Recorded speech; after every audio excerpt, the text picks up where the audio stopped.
இன்றே டவுன்லோட் செய்து உங்கள் ஃபேவரட் ஷோக்களை என்ஜாய் பண்ணுங்க. அது ஒண்ணும் இல்ல பத்து, எனக்கு ஒரு சின்ன வேண்டுதல். ரித்திகா கல்யாணம் நல்லபடியா நடக்கணும்னு திருவேற்கடை அம்மனுக்கு ஒரு அர்ச்சனை பண்றதா வேண்டிக்கிட்டேன். டெய்லி ஏதாவது ஒரு வேலை வந்துகிட்டே இருக்கு, அதனால போகவே முடியல. அதான் இப்ப போய் அர்ச்சனை மட்டும் பண்ணிட்டு வந்துடுறேன். நீ அங்க அர்ச்சனை பண்ண போனா இங்க உனக்கு என்ன அர்ச்சனை நடக்கும்னு தெரியும்ல. பத்து, ரித்திகாக்காக தானே போறேன். நீ எதுக்கு போனாலும் உன் சித்தியும் அத்தையும் உன்னை திட்டத்தான் செய்வாளுங்க. பேசாம கல்யாணத்துக்கு கிளம்பி வர வழிய பாரு. பத்து பத்து பத்து பத்து ப்ளீஸ் பத்து பத்து, என் செல்லும்ல. நான் கோயிலுக்கு போயிட்டு வரலனா மனசு ஒரு மாதிரி உறுத்திக்கிட்டே இருக்கும். ப்ளீஸ் பத்து, போயிட்டு வந்துடுறேனே. ஏன் எலி புரியாம பேசிட்டு இருக்க?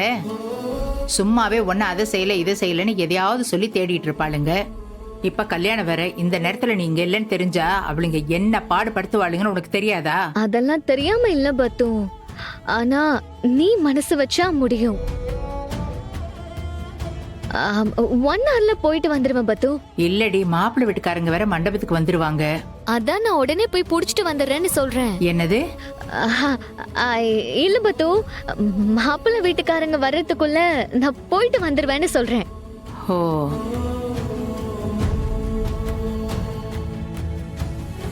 எல்லாரும் கிளம்புறதுக்குள்ள நான் வந்துருவேன் பத்து. ப்ளீஸ் பத்து. எனக்கு என்னமோ இது சரியா படல எலி. ஷோ, சிவாவும் நானும் தான் பைக்ல போறோம், சீக்கிரமா வந்துருவோம். சரி, அதெல்லாம் இருக்கட்டும். எனக்கு ஒரு விஷயம் மட்டும் புரியவே இல்ல. அந்த ரித்திகா உன்னை அக்காவாவே மதிக்கிறது இல்ல, ஆனா நீ அவளுக்காக எதுக்கு இப்படி சாமி கும்பிடுன்னு குதியா குதிக்கிற? பத்து, அது அவ குணம். ஆனா அதுக்காக நான் அப்படி இருக்க முடியுமா? இந்த வீட்ல இருக்கிற யாருக்கு வேணாலும் என்ன பிடிக்காம இருக்கலாம், ஆனா எனக்கு இவங்க எல்லாரையுமே பிடிக்கும். இப்படி இருக்கிறது தான் எனக்கு பிடிக்கும். அப்பதான் அம்மாவுக்கும் என்ன பிடிக்கும். இப்படியே பேசிட்டு இருந்தா உனக்கு பைத்தியம் தான் பிடிக்கும். சரி, சீக்கிரமா போயிட்டு சீக்கிரமா வந்துரு. அப்புறம் லேட் ஆகி இவளுங்க கிட்ட திட்டு வாங்கினா உனக்கு சப்போர்ட் பண்ண நான் வரமாட்டேன்னு சொல்லிட்டேன். அயலி சொன்னா ஹரிச்சந்திரன் சொன்ன மாதிரி மிஸ்ஸே ஆகாது. கரெக்டா 1 hourல புடிச்சிட்டு வந்துடுறேன். என்னது? புடிச்சிட்டு வந்துடுறியா? யார? அது அர்ச்சனைய முடிச்சிட்டு வந்துருவேன்னு சொன்னேன். வர வர உனக்கு காது கேட்க மாட்டேங்குது பத்து. பார்த்து சரி பண்ணிக்கோ. சரி, நான் போயிட்டு வந்துடுறேன். பாய்.